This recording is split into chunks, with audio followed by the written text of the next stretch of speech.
Now at 9 o'clock, we're learning some disturbing details about the 3 women found inside of this Springfield home, plus emotional words from a friend of one of the victims. One man killed when a home in Waltham goes up in flames, how the victim's brother tried to save him. Misdirection, why the president says he pulled back his White House invite to the Super Bowl champion Eagles. And gearing up, TB12 and Gronk ready to roll as minicamp opens today for the Patriots. This is 7 News Today in New England. It's like, hello, old friends. Yes. The whole team back together again. And you know what? The fog is gone. Those low-lying clouds that were blocking the beautiful skyline earlier seem to be disappearing, and it almost looks like some sunshine is creeping through those clouds. Yeah, it definitely looks a lot better out there, Chris. Is the rain move through yet, or is it happening later this afternoon? It's going to happen this afternoon. That sunshine out there right now, breaking through now in the city of Boston, and we welcome it back on this Tuesday morning. Good morning, everyone. 53 in Boston right now. We've warmed to 57 out there in Worcester. You've had a little bit of sunshine over the last hour or so as it breaks back out. However, quickly on its heels, you see those showers to the west of us. That disturbance has to swing on through, and as we warm up into the 60s to near 70, that will trigger off some more scattered showers, even a thunderstorm possible this afternoon. So keep the umbrella handy, and mom and dad, if you're home with the kids and you're trying to get in some playground time, I will say this, I think the next couple of hours are good. Thereafter, it's going to be hit or miss with some of the showers and storms out there. We're going to lower the rain chance toward the end of the week as temperatures warm, 80 and sunny on Friday. We have that to look forward to at the end of the week. The weekend forecast coming up in a bit. Now at 9, we're learning more about the troubling past of the man police say lived in a house of horrors in Springfield. That man facing chilling charges after the bodies of 3 women were found on his property. We have also learned some new details about those 3 victims. 7's Michael Yoshida has been following these developments. He is live in Springfield with the latest on what we know. Michael. Morning, Chris. Yeah, we're learning that one of the women who was found here was a mother of 2. Now, at this point, the DA not willing to go as far as saying that this is the work of a serial killer. Still, this morning, you can see a heavy police presence here as this Springfield home remains taped off. All this happening as we're hearing from a close friend of one of the victims. It's just, I can't even, I'm still numb. I just can't even fathom that this is going on right now. Emotional reaction from a friend of America Leiden. Leiden was one of 3 women who were found in the backyard of this Springfield home. A neighbor gave 7 News these new photos, which appear to show graves dug up on the property along Page Boulevard. Were the bodies buried on the property, or were they visible when you arrived? Those are details that I'm not going to confirm at this point. But the district attorney is now saying who the women are. Monday, identifying the bodies as 47-year-old Ernestine Ryans of Springfield, who was reported missing to police in March. 34-year-old America Leiden of Springfield, who was also reported missing back in December. And 27-year-old Kayla Escalante of Ludlow. Obviously, my sympathy and my thoughts are with the families of the victims, but we're forging ahead with the investigation and making sure that, again, no stone is unturned. In court on a kidnapping charge, 40-year-old Stuart Weldon, who lives at the house where the bodies were found last week. He's accused of kidnapping another woman who should be okay, but the judge is not releasing any more details on that case. As for the bodies found at Weldon's home, investigators have been using ground-penetrating radar to search for additional bodies, all while friends of the women already found now try to cope with the news. She struggled, to get herself back together, and she did. She was accomplishing all of that. So this is so unfortunate that this had happened to her this way. And here's another live look at the home where the search continues today. And overnight, I can tell you, since the names of the victims have been released, we've seen flowers and candles dropped off near the scene as a small memorial starts to grow. As for the DA, he says they're now reviewing all missing person cases in this area. Reporting live in Springfield this morning, Michael Yoshida, 7 News Today in New England. New this morning now, 1 person is dead after a serious crash that happened right on 495 in Harvard. And this was the scene where one of those cars rolled over and landed on its roof. Officials had to close both lanes of 495 while investigating this accident. They have since reopened those lanes. And firefighters searching for what caused this house fire on the Cape. The flames tearing through a cottage in Harwich earlier this morning. Fortunately, no one was hurt. A home in Waltham goes up in flames, killing a man who lived on the 3rd floor. The flames broke out Monday night in the building on Rumford Street. Fire officials say that the flames spread quickly. The victim was found in the bathroom where officials say he was trying to escape the flames. Firefighters say the victim's brother tried to run back into the home to help, but the fire was just too intense. Right now, they continue to investigate how the fire started. Also on 7. You have to stand proudly for the national anthem. Well, you shouldn't be playing. You shouldn't be there. Maybe you shouldn't be in the country. Player protests during the national anthem again taking center stage after a cancellation controversy. President Donald Trump taking back an invitation to the Super Bowl champion Philadelphia Eagles to visit the White House today. And 7's Matt Rascone is here with the reaction to this uninvite. Matt. Yeah, Chris, instead of celebrating a championship, the White House says today's event will celebrate America. A last-minute decision that prompted immediate criticism of the president for keeping the Eagles out of the White House. No flying to the White House today for the Philadelphia Eagles after President Trump abruptly abandoned the traditional event that honors the Super Bowl champs. The president writing on Twitter, "Unfortunately, only a small number of players decided to come, and we canceled the event. Staying in the locker room for the playing of our national anthem is as disrespectful to our country as kneeling. Sorry." The move comes after months of debate surrounding players' protests against racial injustice during the national anthem. Get that son of off the field right now. Out. He's fired. He's fired. Just 2 weeks ago, NFL owners decided to fine teams whose players do not stand and show respect for the flag and anthem, while giving players the option to remain in the locker room during the playing of the Star-Spangled Banner. You have to stand proudly for the national anthem. Well, you shouldn't be playing. You shouldn't be there. Maybe you shouldn't be in the country.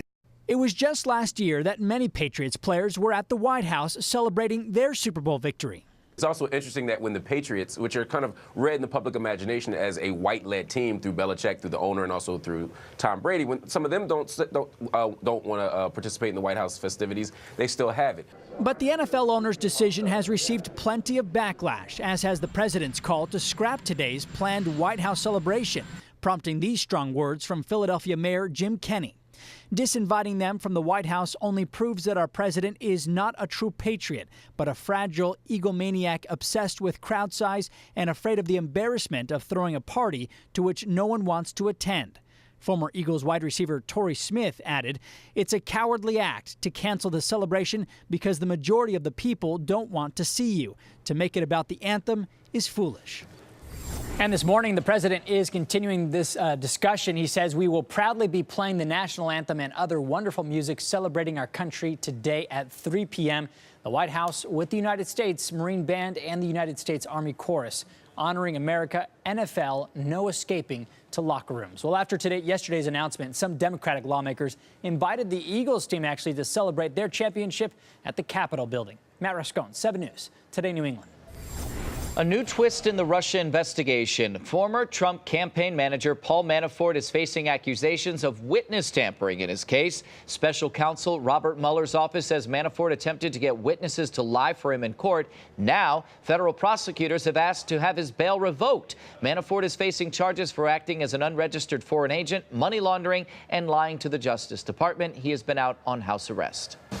Also on 7, dramatic video of rescue crews in Guatemala pulling a baby out of the rubble after a massive volcano eruption there. Sadly, the death toll from that eruption still climbing this morning. Officials there saying at least 69 people have been killed, but that number is expected to grow as they continue to search through the debris.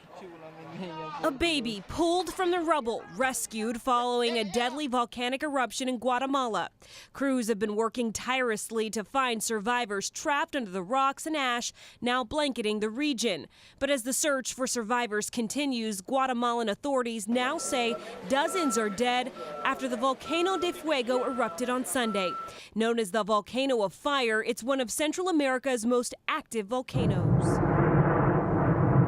Latest eruption lasting nearly 17 hours. Rivers of lava flowing down streets and into neighborhoods. Massive plumes of smoke and volcanic ash set nearly 6 miles high in the sky. The eruption catching many people off guard. Video shows people trying to run to safety. dozens of cars on the road being engulfed at the moment that the volcano erupts. While some communities managed to clear out ahead of the lava and ash, many people in remote mountain villages closer to the volcano did not have enough time to get to safety. More than 3,000 people have been forced from their homes, which are now covered in hot ash and mud. And authorities are warning that there could be even more eruptions and that people should be on alert for mudslides. Dozens of homes have been destroyed by the volcano that is erupting on Hawaii's Big Island, and it isn't over yet. Officials say between Friday and Monday, the lava from Kilauea destroyed 30 homes, bringing the total to 117 since that volcano started erupting a month ago. Many people have been under evacuation orders since the beginning, but officials are warning that people should be ready to leave at a moment's notice. Scientists say lava has already covered about 8 square miles. The Patriots returning to the field in full force today, and that includes the dynamic duo of Tom Brady and Rob Gronkowski. After the pair skipped other offseason workouts, they'll both be there when minicamp officially opens later this morning. And eager fans got an early look at Gronk and TB12 at an event yesterday. 7's Nicole Oliverio is live at Gillette with more. Nicole? So a little bit of drama during the offseason with both Brady and Gronk skipping those voluntary offseason activities. But the good news is Brady and the bunch will be back together today for the start of the mandatory minicamp. The Patriots' two most high-profile players, Tom Brady and Rob Gronkowski, back at Gillette yesterday for camp. Not a team practice, it was fantasy camp. The pair were instructing some lucky fans who pay to experience a day in the life of a player, and money raised goes to charity. But it's also a good sign that both players who missed voluntary off-season activities will be there today for the start of mandatory minicamp.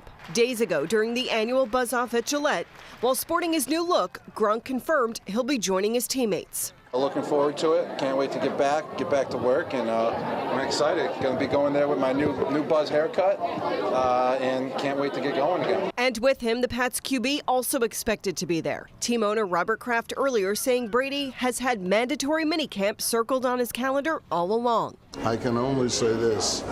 I know that he's very excited about being at minicamp and having a very special season this year. While Brady and Gronk were no-shows during the voluntary off-season workouts, other players were there, their minds set on the upcoming season. Swell's a big part of this team, and he means a lot to us in the locker room, but as far as the culture goes, man, it's always been next man up. We support all of our teammates. We support them as well, and we're excited every opportunity we have to get better.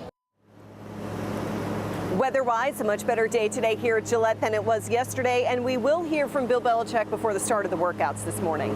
That's the latest live from Gillette. Nicole Oliverio, 7 News Today in New England. Ready for some football? Oh, yeah. All right, there's so much more still ahead on 7 News Today in New England, including, speaking of football, we get more from Big 87. We talked with Rob Gronkowski one-on-one about the star tight end's offseason and what he did away from the field. That's coming up after the break. And later, a woman hit by a foul ball at Fenway Park in 2014 now taking action against the Red Sox. And some sun breaking out west to east, but scattered showers and storms move in this afternoon. Timing of them and how long the cool weather lasts ahead of the forecast. And stop and go on the expressway all the way from Braintree up toward Boston. Details on your full traffic report after the break.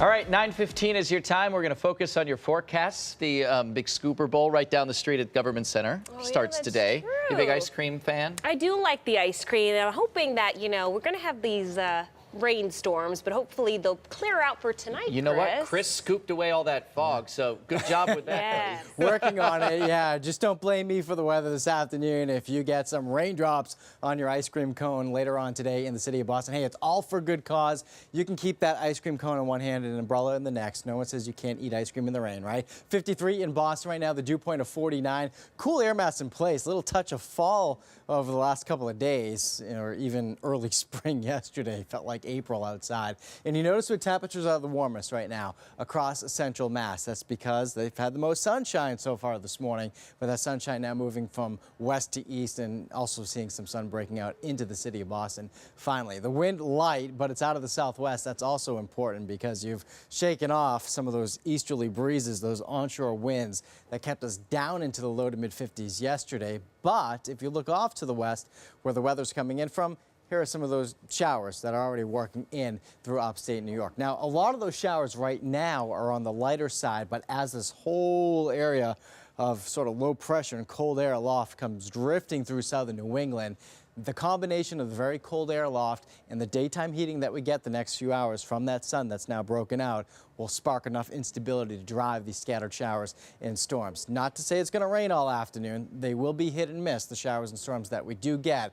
But every once in a while, you see how some of these oranges and reds are showing up? One or two of the strongest cells may produce localized pea-sized hail and some gusty winds. So we'll keep an eye on that. You know, we'll be in and out of it, dodging them through the day with temperatures running in the 60s to near 70 degrees. Early this evening, you lose the daytime heating. Once the sun sets, you lose what fuels some of these showers. So I do expect a quiet evening. Low clouds overnight tonight and will fade back into the 50s and only bounce back up into the upper 50s tomorrow in the city of Boston, mid-60s inland with just the risk of an isolated shower. When do we trend for summer?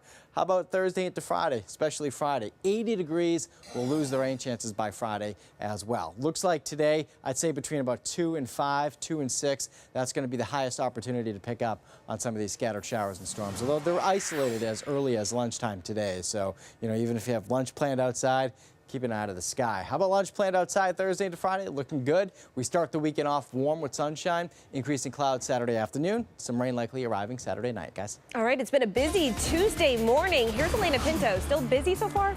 Thankfully, everything has cleared, but because we were busy, lots of delays still remain. This is the Pike in the Alston area. That eastbound lane looking very heavy this morning, and it is. You'll find that there are also slowdowns on 93 after 128. We're especially busy on the Zachem, and you know it's going to be backed up on the Leverett connector too. So most of our red is on 93, on the Pike, and on the expressway, all from 128 into Boston. And that's where our drive time is going to be the longest. About 30, 35 minutes on the expressway, 30 on the Pike, almost 40 if you're taking 93. And we also have delays on the Orange Line, 20 minutes behind, plus a 10-minute delay on the Green Line B branch.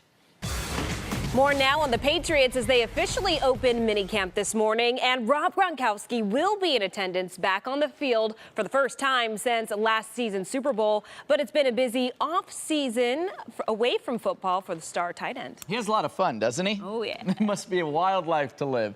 This past weekend, I got a chance to talk one-on-one with Gronk. Here's what he had to say. He swam with sharks, bought a stake in a racehorse, took part in motocross. I can vroom, vroom really good. Even tried learning field hockey. Definitely, and just been doing a lot of activities. Just love doing activities, love staying busy, love staying active. It was a busy offseason for the Patriots star tight end Rob Gronkowski, who got his head shaved over the weekend. Keeps you going, keeps you healthy, and keeps the mind right. And Gronk talked to me one-on-one about meeting a fan in the fight for her life. Today is day 82. 27-year-old Lauren Mazo is battling a rare form of muscular dystrophy. She had spent months in the hospital waiting for a heart transplant when she made a video plea to the Patriots star. I would love for Rob Gronkowski, Gronk, to have a meet and greet with me. Just days later, Gronk arrived. I can't believe you're here. Is this what the doctor ordered? Yes. The doctor ordered selfies. During the visit, number 87 took selfies, signed autographs, and even delivered a signature spike. Lauren, yes, she was going through a tough time and just needed another heart transplant, and she actually got it, her second one, a couple months after I visited her. Over the weekend, I talked to Gronk about what the meeting meant to him. I've been through those tough times before. I mean, obviously not to that point, but I understand what it's like to be sitting in the hospital. And going forward, Gronk says he hopes to keep helping people like Lauren and the children at the Buzz-Off. Feeling good the next year when I see them, all their hair grown back, just makes me get those positive vibes, trying to improve your crafts. Which she's always working on. Gronk isn't talking publicly about his contract status yet, but there are multiple reports that he and the Patriots are closing in on an extension that would guarantee him more money to play this coming season. Got a pretty candid interview there. Yeah, he's you know, he really enjoyed being in that atmosphere there at the Buzz-Off with all of the kids and sharing some of his off-season activities. Yeah, he has a boisterous personality anyway, but you definitely showcased it. All right, coming up here on the news station, a landmark decision by the Supreme Court, why they ruled where a business owner turned away a same-sex couple. After the break, we're talking turkey, why state officials, wildlife officials need your help counting all these birds. We'll be back.